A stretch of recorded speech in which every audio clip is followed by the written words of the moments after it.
Bonjour, bonsoir à tous et bienvenue dans Conseil Vlogué. Aujourd'hui, Le Redoutable. Dernier film de Michel Hazanavicius, le film est sorti le 13 septembre 2017 en France. Il va parler de la vie du très fameux Jean-Luc Godard, l'un des piliers de la nouvelle vague française. J'attends ce film, c'est assez bizarre pourquoi j'attends, parce que au risque d'offusquer certains, je n'aime pas Godard. Je dis pas que c'est mauvais ce qu'il fait, je dis pas que c'est mal, je dis pas que c'est une merde ou quoi que ce soit, c'est juste que avant de connaître ces films, je n'aimais pas le personnage, du peu que j'avais vu, il me paraissait prétentieux, il me paraissait élitiste, malgré que ce soit la nouvelle jeunesse de la nouvelle vague et ce genre de trucs. Et quand j'ai vu ces films, tout ce que je pensais de lui, c'était ça en fait. Alors j'ai essayé, j'en ai vu 3 pour l'instant, Passion, Pierrot le Fou et À bout de souffle. Et c'est pas des mauvais films en soi, c'est juste que je me fais chier, mais d'une force. C'est intéressant, mais quand t'as l'impression que le film il dure 4 heures alors qu'il en dure que 1h30, pour moi c'est qu'il y a un léger problème. Mais bon, c'est pas le sujet. Le film en lui-même a été fait donc par Michel Hazanavicius, qui a donc fait Le Grand Détournement, OSS 117 et The Artist entre autres. Et dans ces films que j'ai sortis là, je n'ai vu que les OSS 117. J'ai beaucoup aimé dans les deux, c'est de très bons films, comédie très sympathique, un peu un mélange entre Austin Powers et James Bond, mais bon, c'est un peu le principe. Et j'ai pas encore vu The Artist et Le Grand Détournement, jetez-moi la pierre, oulala, je m'en bats les couilles. Ouais. Mais bon, si je n'aime ni Godard et que je ne suis ni fan spécialement d'Hazanavicius, pourquoi est-ce que j'ai envie de voir Le Redoutable?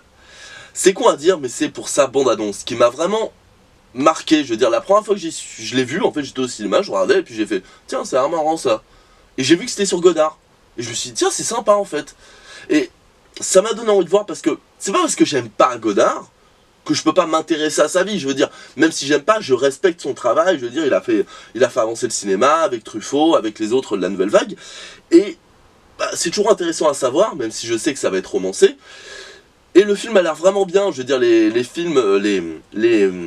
dialogues ont vraiment l'air d'être des grosses punchlines bien vénères, comme savent faire certains dans le cinéma français. Le sujet a l'air vachement intéressant, entre comédie, amour et révolution étudiante, mai 68, tout ça. Et donc ouais, le film a l'air d'être une bonne comédie, mais pas dans le sens Bienvenue chez les Ch'tis ou Camping. Non, comédie, tout basé sur le dialogue. Et à moitié ce que faisait OSS 117 en fait, mais pas dans un humour absurde à la OSS 117, mais plus dans une finesse de l'écriture. Et j'ai l'impression qu'Hazanavicius sait maîtriser cette finesse de l'écriture en fait. Donc j'ai hâte de voir ça. J'espère que le film ne me décevra pas, et on verra bien. Mais sinon Blaise, Le Redoutable, tu nous le conseilles ou pas? Bonjour, bonsoir à tous et bienvenue dans Conseil Vlogué. Aujourd'hui, Le Redoutable de Michel Hazanavicius. Je viens de voir le film hier et je dois dire que putain, c'était vachement bien, vraiment bien. Franchement, je m'attendais pas à ce que ce soit aussi bien. Comme j'avais dit, dans ce que j'attendais du film, j'attendais surtout des bonnes punchlines, un humour à la française, mais pas à la française du genre Bienvenue chez les Ch'tis en mode on fait des blagues, on prend un trait de caractère d'une région et on le grossit. LOL. Non, ça me dérange pas ce genre de film, mais c'est pas ce que j'aime dans le cinéma français, c'est pas mon humour français que j'aime. Moi j'aime les dialogues à la Alain Chabat, à la Alexandre Astier, enfin ce genre de dialogue vraiment si particulier. Et donc, j'ai beaucoup aimé le film pour ça, parce que au niveau dialogue c'est super cool, mais je vais y revenir, et aussi pour la réal qui est vraiment particulière.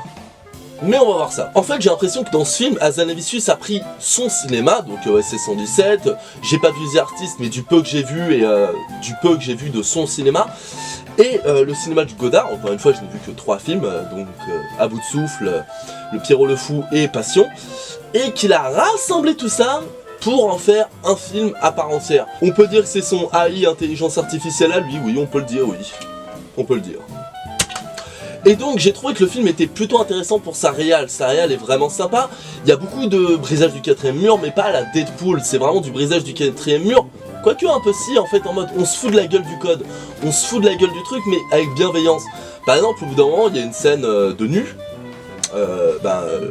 Godard, enfin l'acteur qui joue Godard et l'acteur qui joue Anna, sa meuf, enfin sa femme, sont nus. Et il y a Anna qui dit mais dans les films, est-ce que t'as pas l'impression que des fois ils sont nus pour rien? Et Godard, lui aussi, il fait ouais, des fois on les met nus, mais ça n'a aucun intérêt. Ils font un ping-pong de dialogue comme ça, sur ça, alors qu'ils sont nus eux-mêmes, donc ça a une espèce de petite dénonciation, mais pas méchante, du genre ouais, des fois les gars vous abusez sur la scène de nu, ça sert à rien de les foutre nus. Et c'est vraiment là où j'ai bien aimé le film, c'est que j'ai l'impression que Hazanavicius aime les films de Godard, aime ce qu'a fait Godard à une certaine période, mais est conscient de certains de ses défauts et est conscient d'une certaine vision du cinéma que Godard a et qui n'est pas forcément bonne, ou en tout cas pas forcément celle que lui a. Et je trouve ça vachement intéressant. Ce qui est marrant, c'est que l'acteur qui joue Godard dans le film, j'ai oublié son nom mais on s'en fout, enfin on s'en fout, j'ai pas que ça à foutre, Godard dans le film, j'ai l'impression que la plupart des trucs que je lui reproche moi, il se l'approche à lui-même. Donc, ou en tout cas que Hazanavicius le reproche à Godard. Ou en tout cas qu'il a peur, enfin je sais pas comment expliquer, genre il y a des gens qui disent faudrait faire des films drôles, genre à bout de souffle. J'avoue, à bout de souffle c'est drôle, si tu veux, hein. On n'a pas le même humour, bien, désolé. Et c'est assez intéressant de voir Godard dans cette remise en question, genre lui il veut faire un cinéma comme ça, mais les gens lui disent faudra faire des films avec Belmondo. Et en fait j'ai l'impression, limite, que ça pourrait être un film sur Tim Burton. Dans le sens où... Enfin, si Tim Burton aujourd'hui, dans le sens où... mec, c'est quand que tu refais des films avec Johnny Depp? Mec, c'est quand que tu refais des portes penchées? Mec, c'est quand que tu refais un étrange Noël de Monsieur Jack que tu n'as pas réalisé? Tu fermes ta gueule. Tu vois l'idée quoi. Même niveau YouTube par exemple, ouais, le joueur du grenier, pourquoi c'est plus scénarisé? Ouais, In the Panda, continue de movie, enfin genre de truc quoi. Et je trouve ça intéressant en fait de voir le pourquoi du comment, même si je me doute bien que c'est vachement romancé, qu'il y a pas mal de détails qui ont changé, le pourquoi du comment Godard est passé de ses films typiques Nouvelle Vague, à bout de souffle, le mépris, tout ça, pour passer à son cinéma d'après mai 68, pour pas en dire plus. Je trouve ça intéressant, et surtout, le film donne vraiment un aspect de Godard à la fois très humain, mais très haut aussi, dans le sens où... tu sens la grandeur du gars mais qui lui échappe, tu sens que Godard dedans a du mal à se retrouver, il sent qu'il n'est plus le Godard des débuts, mais il sait pas où aller, et il est un peu paumé par rapport à tout ça, entre ce que les gens attendent de lui, entre ce que lui-même attend de lui, entre le regard de ceux que lui admire, et sa schizophrénie j'exagère, mais ces troubles psychologiques dus à son génie en tout cas c'est ce que le film montre, sens où il est hautain, il est méprisant, il peut envoyer faire chier des vieux comme ça, mais les jeunes il a du mal à rétorquer devant eux parce que justement il déteste les vieux et quand il parle à un jeune c'est lui le vieux. Il y a plein de petits trucs comme ça qui sont assez sympas et je pensais que le film allait plus sucer Godard. Et non, ça essaye de peindre un tableau assez complet de Godard, assez polymorphe, dans le sens où il y a pas mal d'aspects de la vie du mec. Évidemment, c'est une courte période, je veux dire, on voit pas du tout la période mépris Pierrot le Fou, et on voit pas du tout ce qui se passe après mai 68, enfin si un petit peu, mais c'est dans l'épilogue. Et c'est assez intéressant, je vais continuer sur un personnage vu qu'on est sur Godard. Anna, sa meuf, sa femme, est assez terne, assez pas mise en avant, mais c'est fait exprès, et c'est vachement bien fait, la relation entre les deux est vachement intéressante. Tu sens la relation passionnelle, mais qui va partir en couille, de toute façon c'est pas un spoiler, ils le disent directement dès le début, je vais te dire t'as qu'à voir la vie de Godard, tu le sauras. Et la relation est vachement bien foutue, la relation de Godard avec tous les autres protagonistes et tous les autres personnages est vachement cool, et tu peux pas t'empêcher en fait de te dire que le vrai héros du film c'est sa femme, c'est pas lui limite. Ok, tu suis beaucoup plus Godard, mais personnellement moi j'étais du côté de sa meuf pendant le 3/4 du film. Quand elle dit par exemple tu te plains d'être seul mais d'un côté tu rejettes les autres et tu les insultes, oui. Après tu comprends pourquoi Godard est comme ça, dans le sens où c'est Godard, il a du mal avec son nom, il a du mal avec sa célébrité, il a du mal avec pas mal d'aspects de sa vie, ce que je peux totalement comprendre, mais ça empêche que d'un point de vue extérieur, ça reste un connard hautain méprisant en fait. Et c'est intéressant. Et même avec ses potes en fait, d'ailleurs j'ai trouvé que la relation entre Anna, la femme de Godard, et la femme de l'un des potes de Godard était vachement intéressante. Elle était très peu mise en avant, mais ils ont des petits regards, des petits trucs qui disent ouais, je te soutiens, t'es mon ami et j'essaye de pas te laisser emprisonner dans cette situation, ce qui est vachement cool. Les personnages en eux-mêmes, c'est pas très intéressant d'en parler parce que la plupart restent pas longtemps en fait. Je veux dire, à part Godard et Anna, la plupart ils viennent, ils reviennent, ils partent, ils s'en battent les couilles. Donc ouais, à part Godard et Anna, les autres c'est plus des personnages tertiaires. T'as pas vraiment beaucoup de personnages secondaires. Je vais passer très vite sur la musique que je trouve très cool, et très bien représentative de l'époque, ou alors elle est en contresens des fois avec la scène. Enfin, elle met très facilement dans l'ambiance, c'est très cool. Le jeu des acteurs, comme j'ai dit, est très sympathique aussi. La représentation de Paris, et en tout cas de l'époque, rien à dire, c'est du très bon boulot. Pour arriver directement à la réalisation que j'ai trouvé vachement cool. La réalisation, ça donne un mélange, comme j'ai dit, d'Anna Zavicius et Godard. Il y a des côtés un petit peu expérimentaux, genre au bout d'un moment, ça rend en négatif, puis ça remet en mode normal, puis négatif, puis mode normal. Et il y a un sens en plus, ça fait déjà très expérimental, mais il y a un sens dans le sens où tu peux te dire que ouais, Anna elle est normale, mais lui il voit les choses négativement, ou ils sont pas dans la même réalité, tu vois, le même univers. Métaphoriquement, ça a du sens. Et le film joue beaucoup avec le texte. Il y a pas mal de textes, déjà, bon, les messages des étudiants de mai 68 qui écrivaient un peu partout des phrases choc pour les flics et pour tout le monde.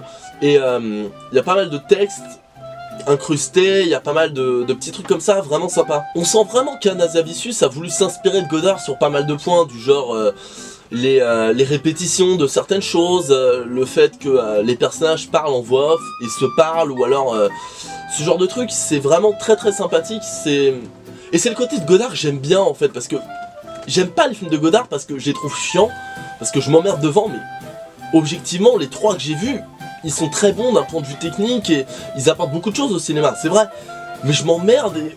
Et la technique pour la technique, c'est bien mignon, mais si t'as l'impression que le film fait 4 heures, je vois pas l'intérêt. Et pour moi, Hazanavicius a réussi à prendre tout ce qui est intéressant dans la technique, dans la métaphore, dans le style nouvelle vague, etc. de Godard, et à le faire avec un film divertissant, un film où tu t'attaches vraiment au personnage, où t'as un vrai suivi du truc, et c'est vachement cool. Il y a pas mal de moments aussi où la photographie est vraiment énorme, genre les moments où il y a des photos de Godard et de sa femme nue, surtout de sa femme, et t'as limite l'impression que c'est une pub pour le parfum, ce qui fait rire un peu, mais faut se remettre dans l'époque en fait. Ce genre de plan était très novateur pour l'époque, et Godard lui a fait pas mal de plans comme ça, du peu que j'ai vu de ses films. C'est vraiment beau, il y a un vrai sentiment de puissance, et contrairement à Godard qui étire les moments genre beaux, bonnes photos et tout, pour moi évidemment, je trouve que Hazanavicius le dose mieux, dans le sens où ouais, les moments photos, les moments lents, les moments où par exemple au bout d'un moment tu vois la foule de mai 68, c'est le bordel, tu vois des plans d'ensemble, en contre-plongée, des trucs comme ça, c'est vachement cool. Mais ça étire pas en longueur, parce qu'au bout d'un moment t'as compris les plans où c'est le bordel, tout ça, un peu à la Godard, mais pas que, hein. Il y a plein de réalisateurs qui ont fait ça, qui me saoulent moi personnellement toujours un peu. Au bout d'un moment c'est 30 secondes ça suffit, t'as pas besoin de le faire 2 minutes. Encore une fois mon point de vue. Et ouais, Hazanavicius arrive à faire des plans très carrés, très propres, très photographiques, et à côté de ça il va faire des plans assez troubles, un peu plus chaotiques, un peu plus bordélique on va dire, comme dans mai 68 par exemple. En fait pour moi les deux points forts du film c'est déjà son comique, avec les punchlines, avec les situations, genre comique de répétition, avec les lunettes cassées de Godard régulièrement, ce genre de petits trucs qui sont incrustés un peu partout mais pas de façon lourde, que j'aime beaucoup, et je vous laisse la surprise pour la plupart. Et surtout la mise en abîme, et surtout dans la mise en abîme et à côté de ça, l'analyse et le questionnement du cinéma. Comme j'en ai parlé avec les meufs à poil et les mecs à poil, genre ils se posent la question, genre bah pourquoi ils foutent ça à poil? Oh bah généralement ça a aucun vrai sens, mais il y en a pas mal des trucs comme ça, ils se posent des questions par exemple sur... au bout d'un moment il y a Godard qui fait un regard caméra, et qui pose une question par rapport aux acteurs. Je vous en dis pas plus pour vous garder la surprise, mais si vous avez vu le film, vous voyez de quoi je veux parler. Et ça c'est intéressant en fait, tous ces petits détails en fait, t'as vite l'impression que c'est à la fois un film hommage à Godard, un film critique, entre guillemets, sur Godard, et une analyse du cinéma tout court, et je trouve ça vachement intéressant. Et évidemment il y a tout un côté analyse mai 68, maoïste, communiste, tout ça, bien-pensance, contre les jeunes et tout. Et c'est intéressant. Et t'as l'impression de voir plusieurs facettes de Godard en fait. C'est dommage d'un côté qu'on n'ait pas vu la facette avant mai 68, donc la facette début Nouvelle Vague, voire cahier du cinéma. Mais bon, ça aurait un peu trop étiré le film je pense. Il a voulu se concentrer sur ce changement de phase, ce que je peux totalement comprendre, et ça marche très bien. Et dans l'idée, ben ouais, j'aime beaucoup en fait ce point de vue, ce principe de d'essayer d'avoir un point de vue sur le cinéma tout en essayant de faire un film divertissant, un film drôle, un film intéressant où on s'attache au personnage. À ce niveau là c'est cool. Je vais conclure maintenant, même si ça m'énervait parce que j'ai plein de trucs à dire sur ce film mais ça se mélange dans ma tête, j'aurais beaucoup trop de choses à dire et j'ai pas envie d'en dire trop, soit parce que j'ai pas envie de spoiler, soit parce que j'ai envie de vous laisser un peu la surprise quand même, ce qui revient à peu près au même, évidemment. Mais surtout en fait, si je continue, je vais partir dans trop de trucs, dans trop de théories et je vais me perdre à force. Et les vlogs, t'écris pas la vidéo et si j'écris pas là, je sais que je vais me perdre au bout d'un moment. Mais vous avez compris l'idée. Je vous conseille Le Redoutable, c'est un film bien écrit, c'est un film bien réalisé avec des bons personnages, une bonne musique, avec des plans vraiment cool, avec une mise en abîme, un humour, un brisage du quatrième mur, avec un réalisateur, avec une équipe au top. Tout est vraiment sympa. Je me suis un tout petit peu ennuyé entre la fin du deuxième acte et le début du troisième, mais vraiment un tout petit peu, genre j'étais là, bon, on avance, mais une demi-seconde quoi, limite, et franchement c'est pas grave, je vous conseille à mort ce film, il est super cool. Et voilà, cette vidéo est terminée, j'espère qu'elle vous aura plu. En attendant, si vous avez aimé ou pas, j'aimerais bien avoir votre avis dans les commentaires. C'est assez rare qu'on fasse des films comme ça, j'aimerais bien en faire plus, et donc ça m'intéresserait de savoir votre avis. Mais de toute façon, comme tous les films et comme toutes les vidéos que je fais, j'aime bien avoir l'avis des gens. Et si vous avez aimé, n'hésitez pas à lâcher un like, à partager et vous abonner à la chaîne. En attendant, passez une bonne journée, soirée, insérez votre espace-temps. Le cinéma du passé, c'est dépassé. Et le cinéma du futur, il le saura un jour.